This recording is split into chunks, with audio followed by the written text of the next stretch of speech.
Hello everyone. Welcome to Deku Universe. Today we are beginning part 3 of What If Deku Was a Mobian? The fanfiction is created by Anthony Tyler 9 on Wattpad. Now let's begin. The drive back to the house was quiet but peaceful for the rabbit family. After they had dropped off Vector at his home, he bade his farewells as he entered his apartment complex, allowing the rabbit family to drive home. As Vanilla and Cream were talking to one another animatedly about Izuku's potential as a professional singer, Izuku himself was thinking about what he should do about Rouge. The vampire bat Mobian had been getting more and more stuck towards him as of late. And he clearly didn't know about what love and crushes were since he'd never met a girl who was similar to Rouge who gave him these feelings in his heart. Shaking his head away from those thoughts, he thought back to those weird emeralds that had arrived at Vanilla's home just a few days prior. The fact that their presence caused him to take a deep dive into his memories was concerning. Not only that, but they clearly could empower him if he decided to let their power overwhelm him. Thinking back on it now, he supposed that they were some kind of powerful stone that could give him far more power than he could ever longing, but even then he didn't wish to use them.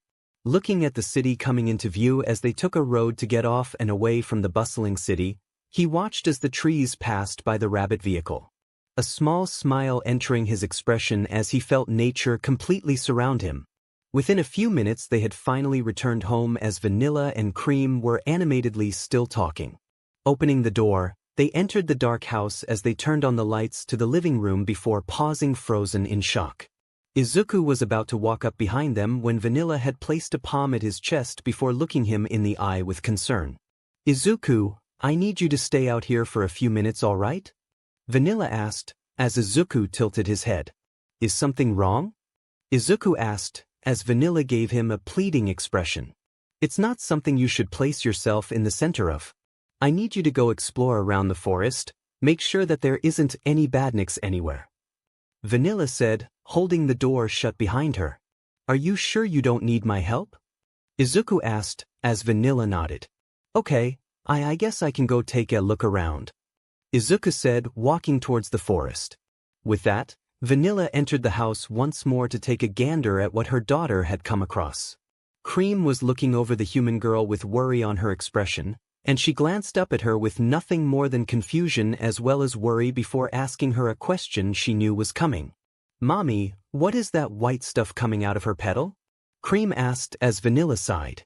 "It's something that you'll find out when you're older, okay?" Vanilla said, giving her daughter a pleading look. "Okay, mother. Do you want me to start making dinner with you?" Cream asked, completely bouncing around the room softly. "Sure thing, Cream. Just make sure to not be too noisy," Vanilla said, as she picked up the naked girl. "Yay," Cream said, rushing off. Vanilla sighed to herself as she walked towards the spare bedroom in the house that Izuku helped her create a month prior. They had expected that some people could come over and stay the night as they loved hanging around Cream and the other children. Not only that, but Vanilla was kind of hoping to adopt another child from those who had been orphaned due to Eggman's whole idea of taking over the world through the metal virus. She growled to herself silently as she laid the young girl on the bed as she helped cover her body. She clearly was not in the right state of mind due to how her very lewd expression on her face was showing, or she had been taken advantage of by someone or something recently. But there was a very major problem that Vanilla had noticed about the girl in front of her. She'd never seen the girl before and was very concerned about where she popped out of in order to get into her home. There was no signs of breaking into the house, so the girl couldn't have been a thief. That job was gifted directly to Rouge, what with her love of gems and many of the other emeralds around the world. But from how she saw the bruises on the girl's form, she was very much hoping that the girl wasn't abused both physically and sexually, since she would probably suffer from PTSD episodes. As she continued to watch over the sleeping girl, Cream entered the room with some food and tea on a small plate as Gemerald had entered with her as well. They worried over the sleeping girl as they focused on the task at hand, keeping Izuku away from the girl for the moment. 0W0? Izuku moved through the forest as he took in the peace of the nature living not far from where they all lived. He smiled at all the flickies and animals that moved about the place looking for a new place to sleep or play with one another. He sat down underneath a tree as he pushed his back against the trunk of it as he sighed in relief, Finally, he was safe and there was nothing that could stop him from taking a nap without anyone interrupting him. As his eyes fluttered closed, the animals of the forest took their places near him as they rested next to him. His gentle aura as he slept allowed the animals who were fearful of him at the start when they first saw him gave them the courage to move closer to him and sniff his sleeping form. And as they began to play with one another around his legs, using them as a jungle gym, a butterfly fluttered in the air as it made its way over towards him before it landed on his little nose. As it softly landed on his nose, his brows scrunched up a little before he went back into his deep slumber. The butterfly noticed his movement before it decided to fly off and began its journey to continue its own life cycle before something moved past it, slowly making their way to the sleeping rabbit. His chest rose and fell as he slept soundly against the tree as the new arrivals stood next to him, their tail flicking about left and right before they reached down towards him. Izuku felt something brushing against his chest before his eyes started to open slowly, taking in the new person in front of him. His green eyes revealed themselves to the person in front of him, and the cat stared at him with a neutral expression on their face as they spoke to him now that he was awake. "Hello there, little rabbit. Can you tell me why you have the energy of the soul emeralds on your form?" The cat questioned with a slight tap of her foot. "You, what?" Izuku asked, confused. "You are bathed in the energy of the soul emeralds. I am asking how you managed to have that happen to you. They have never accepted someone other than myself." The cat said, as Izuku tilted his head a little, making his ears droop. "Soul emeralds?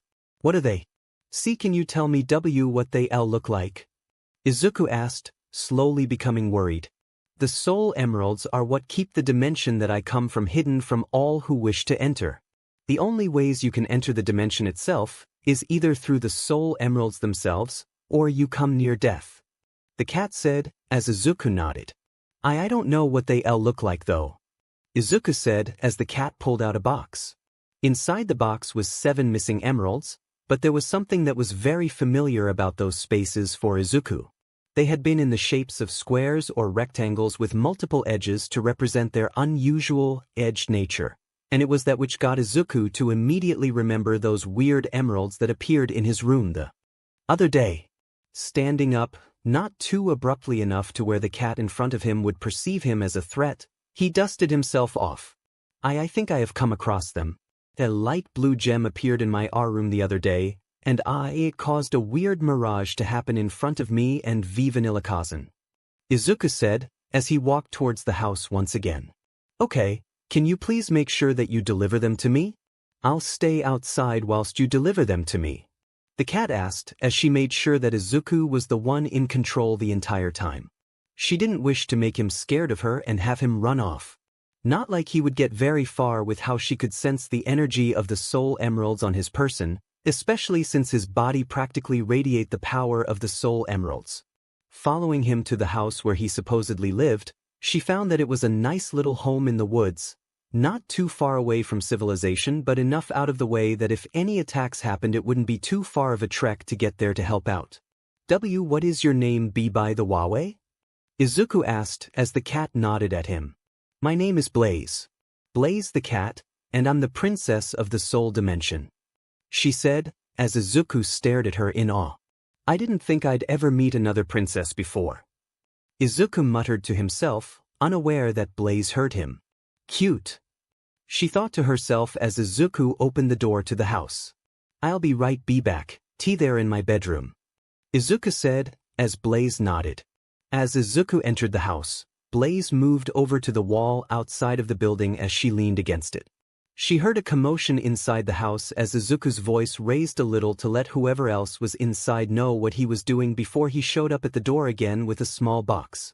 Opening it up, Blaze noticed the soul emeralds that were all collected inside of it before glancing up at Izuku, who was smiling at her with a very happy expression. "I'm so glad that we found who these belong to. I didn't know what to do with them, especially after that weird memory plane it showed me," Izuku said, as Blaze took them back into her possession before pausing. "Wait, what are you talking about?" Blaze asked, curious. "The light blue emerald. It forced me to relive my memories. They weren't that good to go through again," Izuku said, rubbing the back of his head in embarrassment. You can use the soul emeralds? She asked, bewildered. And not that I know of. They didn't really empower me. I was forced into a memory plane and it touched the light blue one. But now that you're here, why you can take them back? Izuku said, as though he were trying to hurry her out of there. Show me. Blaze said, tone neutral. What? Izuku asked, flinching. Show me how you used the soul emerald. She said, expectantly. You'd rather not go through that again, So can you just leave please? Why you already got your emeralds back? I just got back from a very hard racing concert. Izuku asked as Blaze sighed. Next time we meet, I will be asking you to use the soul emerald in the way that gave you those memories. Blaze said, as Izuku nodded in fear. Grabbing the emeralds and placing them back in her little box, Blaze took off away from the house in a blaze of fire. Izuku looked confused by this for a moment before he closed the door and made his way back towards the bedroom where he set his belongings earlier. Just as he was about to enter his bedroom, the house's roof was pulled off by a gigantic robot as it immediately grabbed Izuku as he let out a yelp, garnering the attention of Vanilla. Izuku! Vanilla screamed as she rushed over to his bedroom. Vanilla-san! Izuku screamed as he held out a hand towards the woman. The two reached out for each other's gloved hands before the robot pulled him away from her. It began to walk away towards the city, as Vanilla screamed in horror at what in the hell had just happened to Izuku. Not only did they have a concert that Izuku was emotionally and very physically tired from, but they had another visitor who came for the emeralds that they had found. Pulling her phone from her pocket, she called the Freedom Fighter HQ. Freedom Fighter HQ. What can I do for you today, ma'am? A familiar voice rang out. Dr. Eggman had just kidnapped Izuku? Get Sonic and his friends to save him. Vanilla practically screamed through the phone. Don't worry, ma'am, we've got Sonic on his way. Which direction did Eggman go? The voice asked, calm but very strained. Towards Central City. Vanilla said as tears fell from her eyes. We'll do everything we can in order to save him, ma'am. Just be prepared for the worst to happen. The voice said as Vanilla nodded her head, knowing the person on the other line wouldn't hear. Jace, please, make sure that he's safe. He's suffered enough. Vanilla said, tears flowing from her eyes. Like I said, ma'am, we'll do everything we can to save your son. The voice said as they hung up. And mother, where is Big Brother? Cream asked her chow right behind her. Big Brother was just kidnapped by Eggman. Why I don't know. But know this, sweetie. Sonic and his friends are on their way. Vanilla said, as Cream felt hope surge through her body. Big Brother is strong, mother. He'll be sure to escape soon enough. Cream said, her chow exclaiming this with her. What would I ever do without you, Cream? Come here. Vanilla said, as she pulled her child into her arms. 0W0? Izuku struggled to escape from the gigantic cage that the robot had placed him within. He glared at Eggman as the scientific man happily laughed in his face whilst messing with his bushy mustache. Hello, little one, it's been a long while since we first met. Get a load of this, Eggman said, pointing a weird weapon at him. The weapon glowed ominously at Izuku as a red aura overcame the room. Izuku's face showing bewilderment as well as worry as the laser began to charge even more energy into itself. As Izuku stared at the red laser forming in front of his face, he glared at Eggman as the genius glared into his eyes. He pulled the laser gun away as he smirked in Izuku's direction before depositing him into a cage that was designed to take the power slowly from his body. Izuku felt the power within himself slowly begin to be drained as he watched Eggman leave the room that he had placed Izuku inside of as the young bunny searched for a way to get out. That was when he noticed something off in the corner of the room he was trapped within. Off in the corner, there was blue eyes staring directly at him as Izuku's attention was brought to them, and they looked eerily familiar to him as he focused his eyesight on the person. All before they stepped out of the shadows revealing themselves, it was Sally Acorn. Except there was something off about her appearance. Her eyes transformed from their blue color to a crimson red, not too dissimilar to Metal Sonic. No! Izuku mumbled in extreme shock. Please tell me it's not true. Sally. Izuku asked as he stared at the chipmunk-turned robot. I serve Dr. Eggman. Now. To speak to me. The robotic Sally said as she turned away from him. How did Eggman G get you? Izuku asked as the robotic form turned and took aim at him with her wrist-mounted gun. I told to speak to me. The robot said as Izuku sat back down. Sitting back down in his cage, Izuku watched as the robotic version of Sally had gone back into her original position. A charging port that allowed her to recharge their full energy reserves as Izuku sat as his energy was slowly sapped from his body through the cage he was stuck within. As he tried to escape from his miniature prison, he used his lightning powers to try and break through the metallic bars only to have that large portion of power he'd been able to use siphoned from his body faster than Sonic could say chili dog. Left panting and exhausted from having his power used as a charging area, Izuku decided to lay down on the ground. He had become lethargic after multiple tries of escaping from his little cage that only resulted in having his lightning powers siphoned from his body. So as he decided to rest before he'd get back up later on in order to try another escape plan again, the robotic Sally Acorn glanced at him after she had fully charged up her energy. She watched as the bunny attempted to break free from his little jail cell multiple times over the course of multiple hours of trial and error and stayed silent throughout it all. Eggman had been using her eyes as a recording device to see how powerful Izuku was. And to see that after about an hour of rest after each and every attempt to escape, he was seemingly back to full power, even with his power being siphoned as he slept. That made Eggman believe that Izuku could be an infinite power source for his new empire that he had been thinking up. All he had to do was keep Izuku hidden from those filthy freedom fighters. And once he'd managed to create his empire, he'd finally end the pitiful existence that was Izuku. He may have no soul, but that doesn't mean he wishes to see children suffer. Over time, however, Izuku had continued his efforts to escape from the metallic lightning siphoning cage. And Izuku was slowly running out of ideas to break free from the cage he was placed within after Eggman had left to take care of something else within his gigantic base of operations. From the looks of everything, in Izuku's perspective at least, nobody was coming to save him. Not that he really even thought that nobody would. It was just the hopelessness of the situation that was causing him to think that over what felt like a few days of not being saved by Sonic the Hedgehog, the supposedly fastest thing alive. Shaking his head at the harsh thoughts towards the hedgehog, Izuku refocused his efforts to escape from his little prison. And in a case of supremely impossible hysterical strength, he'd powered himself enough that he tore through the metallic bars and leaped through the opening he had created. Landing on the ground in a huff, Izuku looked over at Sally's location within the room. Feeling a little sorry for what had originally come of her, he stared at her seemingly sleeping state. Walking over to her charging port, he placed a hand on the door of it as he watched her appear to be sleeping. "I'm sorry that this happened to you, that nobody was there to save you. Sonic would be so sad when he finds out about this."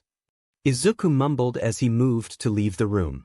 When he left the room, however, the lights within the metallic Sally's body lit up, and watched as the bunny had left the room with alarm on the eyes features before contacting Eggman about the breakout of the boys' prison. Walking about the Eggman base, Izuku had felt as though eyes were on him at all angles. He kept looking over his shoulder, as a brief flash of Eggman's grin on his face and pointing a laser pistol at him around each corner he made constantly came to the forefront of his mind. Just as he was about to turn around another corner, he found a few badniks that were just standing around as they scanned the area. That was when Izuku knew that Eggman found out that he'd escaped from his little prison. So as he took off in the opposite direction of the badniks, he looked for a way out of the base.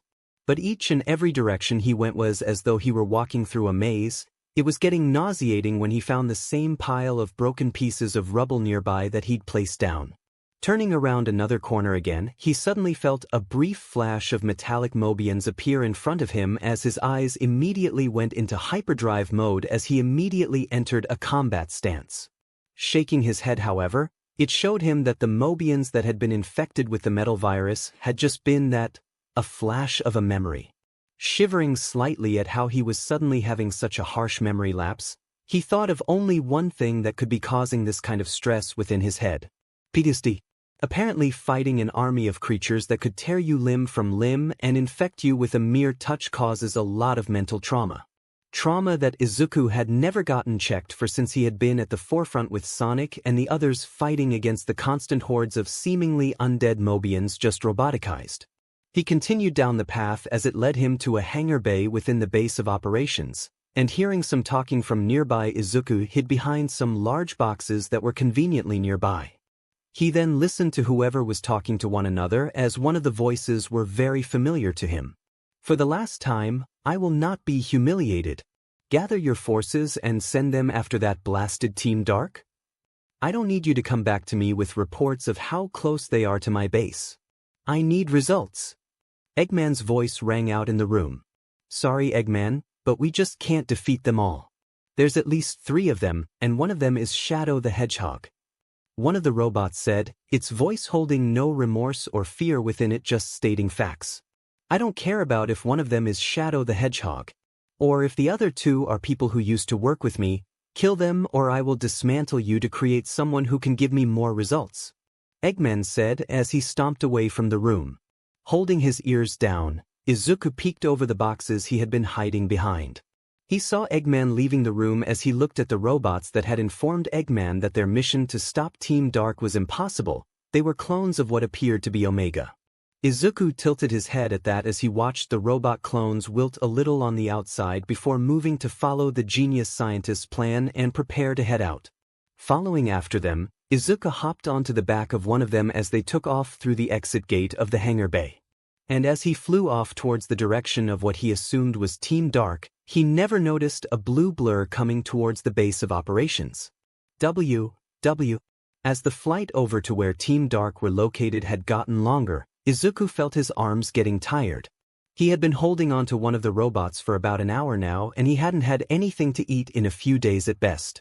So as he looked at the ground, he let go of one of the robots as it continued to fly over the area/world he was on at the moment before landing on the ground with a grunt and tumbled to the ground. Shaking his head, he took in his surroundings. He was in the sandy zone that was filled with multiple pyramids in the distance and assumed that Team Dark must have been nearby this place if the robots were coming in this direction. So as he moved forwards, he decided to try and keep pace with the flying robots as they closed in on the Eggman base within the pyramids in the distance. Why Eggman built a base inside some pyramids, Izuku would never continue to ask, just to believe that the man liked having his presence everywhere on Mobius. As he closed in on the base within the pyramids, Izuku noticed that some of the robots heading for Team Dark had taken notice of his presence. And turning around to head after him, Izuku entered a combat stance in a bid to prepare for a fight against these robots. The first couple of robots had launched at him that he dodged and slid under the first couple of them that sent a robotic arm telegraphing their strike that allowed him to dodge their swift strikes. Ducking under another robotic arm, Izuku grabbed it and spun around in a circle, slamming it into its brethren and tossing it into a larger group of them as a whole. Jumping back to avoid some missiles that were blasted from the group of them. Izuku had pulled an arm out and summoned some lightning to arc across his body, covering himself in a cowl of sparking electricity as he launched himself at the group of robots. Sliding underneath one of the robots, he slammed his fist upwards, blasting the robot upwards into the sky with a loud explosion of force that revealed his location to the other robots that had gotten a bit further away. Turning his attention to the next couple of robots, he swiftly took them down with speed that seemed to be close to Sonic but really wasn't. As he fought in the small cluster of robots, he never noticed a flying Mobian looking down at him with concern and worry. She flew away before he could take note of their presence as Izuku forced the robots backwards as they slowly began to overwhelm him with their sheer numbers. He slammed his gloved fist into another robot as it exploded in front of him, the pieces of it flying past him as he panted from exhaustion from fighting for a long while without anything to eat or drink. He was then punted by one of the robots before being grabbed by the neck from another and slammed into the ground. Glaring at the robots as they glared at him with their red eyes, something appeared high in the air behind the group of robots, catching Izuku's attention. It was a black hedgehog who had red quills hanging off the back of his regular black quills that gave him a more darkened appearance. His red eyes glowed with the power of his speed. and he slammed into the robot holding him on the ground before kicking it away into another group of robots before landing on the ground in front of him. He extended his hand and helped the bunny up as the two placed their backs on one another as they looked at their increased numbers of enemies. "So you're the kid from that concert. I didn't think that Eggman had it in him to kidnap children," the hedgehog said as Izuku glanced at him. "Sorry for not recognizing you, but who are you?" Izuku asked, rightfully wary of the hedgehog. "The name's Shadow, part of Team Dark. Let's take these guys out and return you back to Vanilla," Shadow said as Izuku nodded. The two worked together to fight off the remaining robots, even getting help from Rouge who had arrived on the scene. She had brought with her another badnik who had apparently defected from Eggman's team of things and was working with the duo. Not that Izuku really cared, the robot however was showing he really liked Izuku's presence as well. His banter with Izuku during their fight with the remnants of Eggman's robots had been pretty funny to listen to as well. Once the robots were completely destroyed, they were all preparing to take a small break. That was before Eggman himself had arrived in a gigantic mechanical monstrosity that even Izuku felt his arms twitch in fear at before shaking his head and preparing for another fight. "So you managed to escape from your little cage. You're stronger than I thought, Rabbit," Eggman said as Izuku tilted his head. "I thought I was a bunny," Izuku said as Eggman just stared at him. "Your ears are overly large, you're a rabbit," Eggman said as Izuku shook his head. "I think I'm a bunny," Izuku retorted as Eggman shook his own head. "I'm not having an argument with someone who works with my enemies. You all stole my power source for my new Eggman Empire, and I will get him back," Eggman called out. The machine powered up as it attacked the squad with tremendous power and speed. Izuku was barely able to jump out of the way in time as Rouge and the robot who worked with them had managed to fly out of the way of its attack. Shadow had done the opposite of them and had actually been hit. As he was sent flying into one of the nearby pyramids, Izuku leaped at Eggman's machine and used his electric attacks to power his strikes as he landed what he thought were powerful strikes against the mecha, only for those attacks to seemingly power it up even more. He was then swatted away into the nearby forest as he bounced across the ground as though he were nothing more than a rag doll. He smacked into a particularly stronger tree than the others that he'd crashed through a large surge of pain growing up his back. Rouge and the robot from before landed nearby as they pulled him up to his feet, and Izuku felt as though he was only going to be a burden on the trio of fighters. "I'm sorry for making him stronger," Izuku apologized. "Don't worry, kid, we've come here to get you home anyway. Omega, you keep Shadow and Eggman busy with one another," Rouge said as she lifted Izuku up to his feet. He wobbled a little bit as Omega had rushed off to fight Eggman once again. Shadow having finished with his recuperation to fight Eggman once again as the two turned the forest around them into a war zone with Rouge showing Izuku the way out of the forest. The two rushed through the trees of the forest as Shadow and Omega's fight with Eggman had drawn closer to the two as they made their attempts to escape from the sandy zone that belonged to Eggman. Just as the two were about to leave the forest, they found a giant golden ring. Looking at it, Izuku glanced at Rouge who smirked at him in a stuck way that made his heart flutter each time he saw it. His ears twitched a little before he reached out for the giant ring, all before a robotic hand grabbed his body and yanked him back into the forest as he let out a yelp and scream of fear. Rouge immediately called out to him and flew towards him as fast as she could, but Izuku had been gone once again as she cursed herself internally. With Izuku, he was constantly pulled back towards the fight between Omega teaming up with Shadow against Eggman. They had managed to defeat the gigantic robot on their own, but now were dealing with a robot that could easily handle their powers alone. And the robotic arm that held onto him had arrived and slammed back into the missing port where the arm was supposed to be, with Eggman laughing harder than anything he'd heard before. "Ho! Po! Po! Po! Po! I have my power source once more, and I will be placing him at the heart of this machine to power it. Try and defeat me now, Shadow," Eggman called out as a small portion of the robot opened up. Izuku struggled in the arm that held onto him as it slowly moved towards the opened port. He tried everything he could in order to prevent whatever was happening to him in the moment, but nothing seemed to work for him until he noticed something flying towards him. No, there was multiple items flying towards him at high speeds, And why did they give him a sense of déjà vu? The weird objects soon floated around him in a circle, similar to how the Chaos Emeralds surrounded Sonic many times in the past. Izuku then recognized their shape as well as power that had once given him a small boost in strength in the past when he'd first grabbed one. It was the Soul Emeralds. They all floated towards his head before all the memories of his life leading up to this moment flashed through his mind. No matter how hard he tried to keep them at bay, he had to witness each and every memory before he came out of it with his body feeling so empowered that he didn't know what to do with it. By now he was so close to the port that he just opened the arm that had been holding him with ease and climbed out of it, jumping from the offending limb and causing Shadow, Omega and Eggman to stare at him in complete confusion as they took in his new state. Izuku noticed them staring at him in confusion as he looked down at his body, only to find that he had seemingly adopted a new color around his body. His fur was now a light black in color, bordering on a deep dark green far darker than his original emerald green coloring.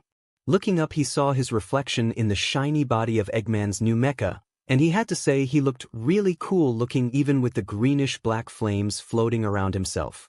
Feeling a little confused on that, he pulled an arm back and thrusted it forwards at Eggman as the green and black flames overtook the gigantic mecha that Shadow and Omega had so much trouble dealing with.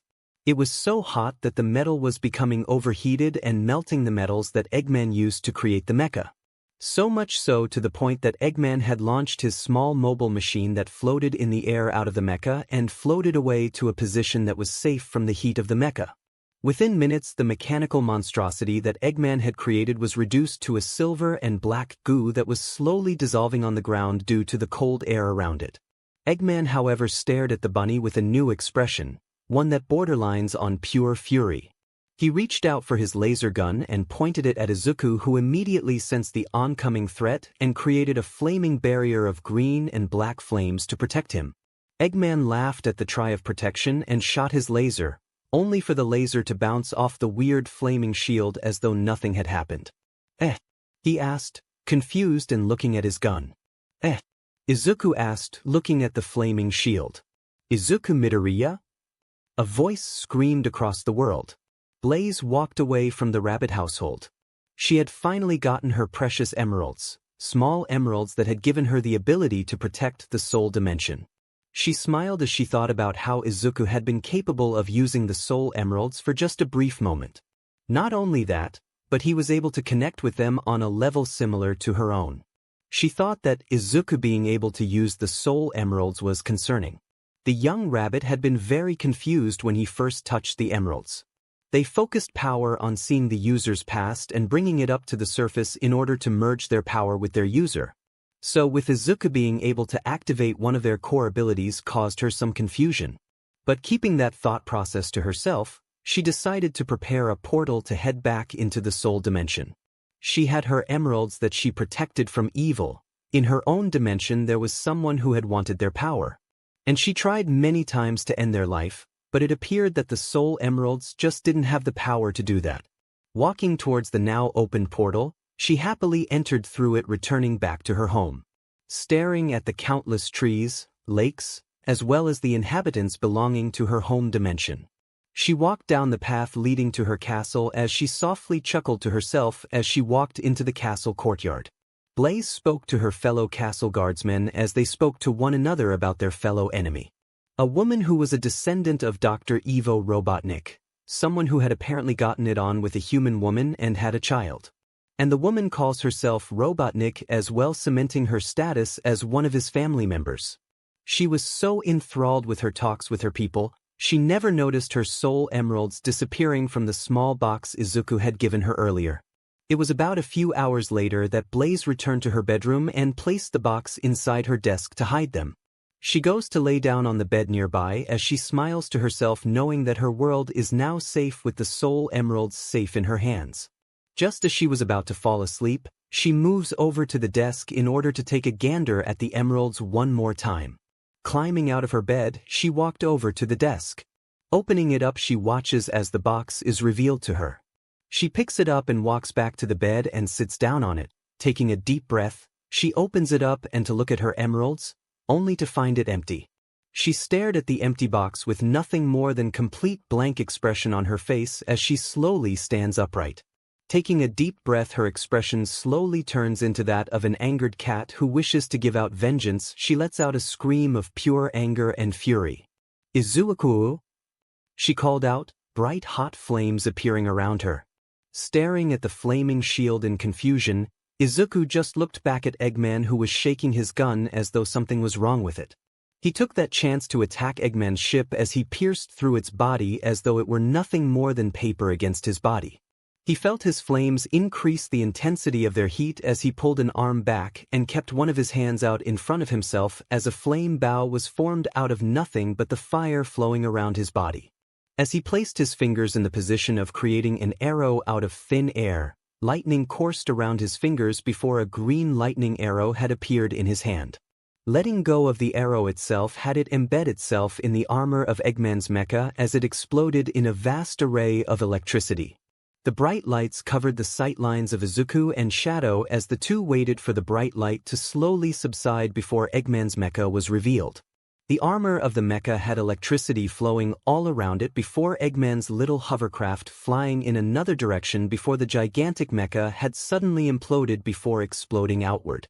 The man angrily glared at Izuku before sending his best robot after Izuku, such robot going after the name of Sonic himself.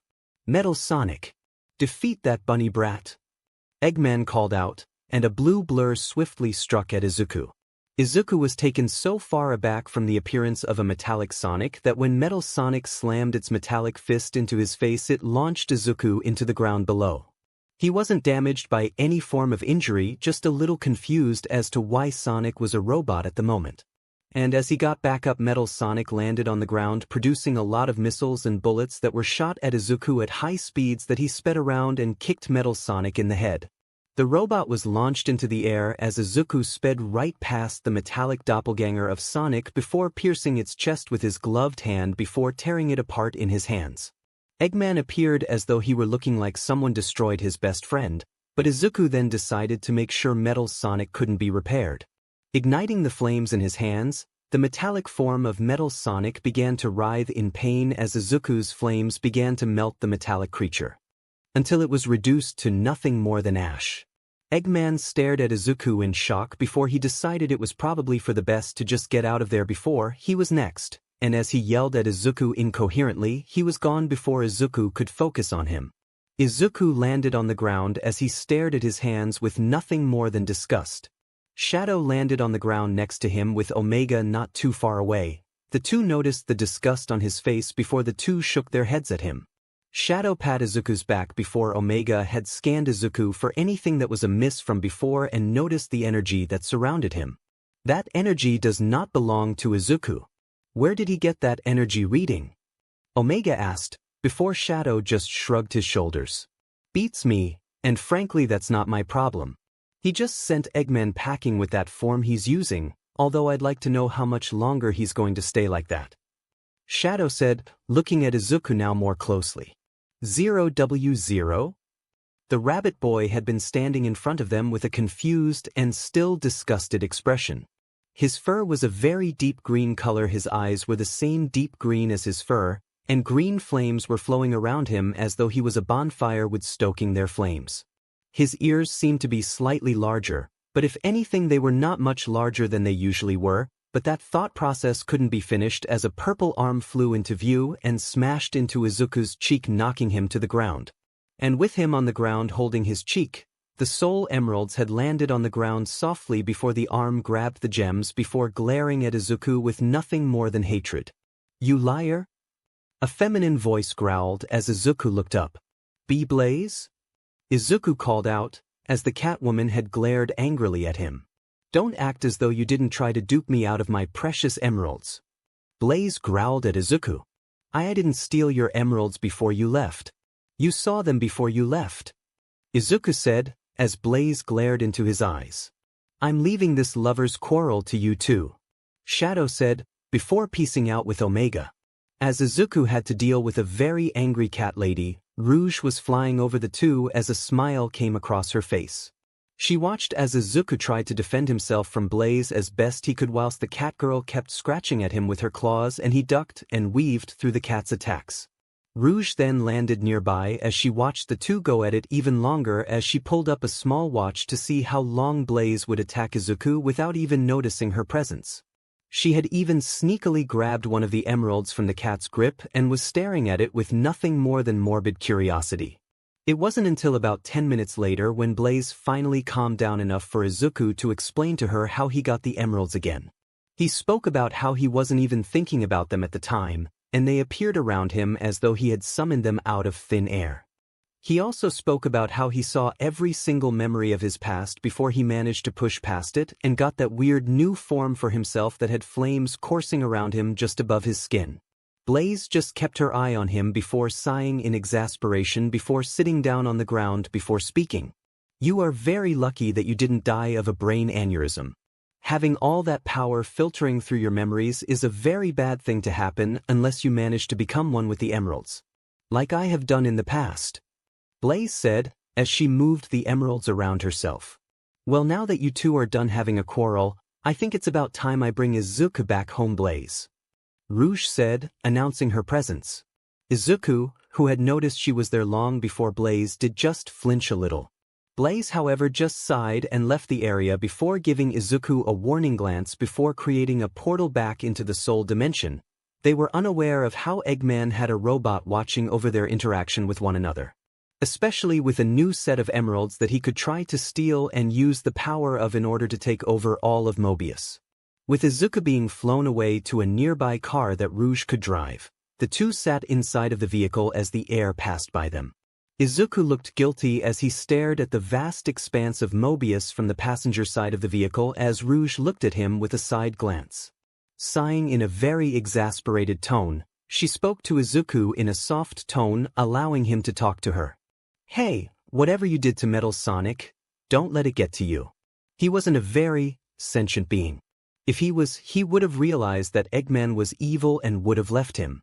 And you were preventing an evil threat from being repaired," Rouge said, patting Izuku's shoulder. Is there a reason why you like talking to me?" Izuku asked, looking to Rouge. "Why do I need a reason to like you, kid?" Rouge asked. "I'm not a kid, I'm 15. Izuku said, as Rouge giggled to herself. "And I'm 18, what's there not to like?" Rouge asked as Izuku looked out the window. "Wist stutter around you a lot?"